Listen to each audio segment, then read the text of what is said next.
இது சாதாரண கட்சி இல்லடா. இங்க பாருங்கடா, எத்தனை தாய்மார்கள் வந்திருக்காங்க, எத்தனை சகோதரிகள் வந்திருக்காங்க. இங்க இருக்கிற கூட்டம் என்ன காசுக்கு வந்த கூட்டமா? எல்லாத்தையும் அடிச்சு வச்சு உங்களால காசு கொடுத்து கூட கூட்டிட்டு வராத முடியாத கூட்டம் தான் இந்த உணர்வுள்ள தாய்மார்கள் கூட்டம். வாழ்ந்தோம் இருந்தோம் இது. இந்த மாதிரி அன்பு ஜனங்கள்கிட்ட, என் மக்கள்கிட்ட கிடைக்காத அன்பு வேற யாருகிட்டயா எனக்கு கிடைக்க போகுது? நீங்க கோடி கோடி அள்ளி கொடுத்தா கூட கிடைக்காது இந்த மாதிரி அன்பு. எங்க கிடைக்கும்? இதுக்கு மேல நான் என்னையா குடுப்பட பண்ணிருக்கணும்?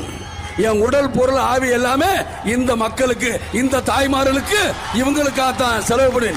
இதுக்கு மேல என்னையா வேணும்? நம்ம வாழ்ந்தோம் பிறந்தோம் வாழ்ந்தோம் இருந்தோம் இது. இந்த மாதிரி அன்பு ஜனங்கள்கிட்ட, என் மக்கள்கிட்ட கிடைக்காத அன்பு வேற யாருகிட்டயா எனக்கு கிடைக்க போகுது? நீங்க கோடி கோடி அள்ளி கொடுத்தா கூட கிடைக்காது இந்த மாதிரி அன்பு. எங்க கிடைக்கும்?